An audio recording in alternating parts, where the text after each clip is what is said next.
this is an often asked question, it's not about this party or that ethical politics is not sustainable in India.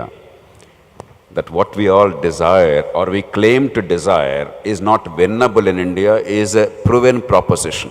I can now say with some degree of confidence across the country. The challenge is how to reverse that. That's the anguish of that young man. Sadhguru, you already mentioned the answer, you gave the answer earlier. We all forget the initial conditions of our democracy because we take the normative democratic institutions and the constitution. We think it should operate the way it operates in other countries after a certain degree of maturity. We have not created the initial conditions, and Sadhguru is repeatedly emphasizing that. Even today, the voters have no notion that they are electing a representative. They think they're electing a monarch, and once elected, he somehow will deliver. We don't care how. No rules, no laws, no procedure, get it done somehow or other. And that's not merely the failing of the poor people. It is the failing of our class, Sadhguru.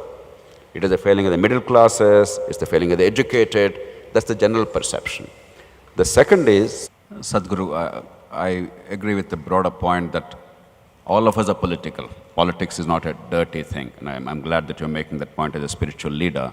Unless we recognize that we're all in politics, you like it or not, in some form or the other, doesn't mean that you contest, doesn't mean that you're a member of a political party, doesn't mean that you aspire for power, but you actually aspire change. You must aspire for power. Because if you don't aspire for power, I understand that you have no intention of doing anything for this country. Oh, that I agree. That's even more music to my ears. But I'm now trying to push them up. Why I'm speaking like this is, in Indian minds, particularly middle-class minds, people who can read newspapers and watch televisions, in these people's minds, business is a bad word, power is a bad word. No, these are not bad words. These have gotten into bad hands, that is the problem. These are good things.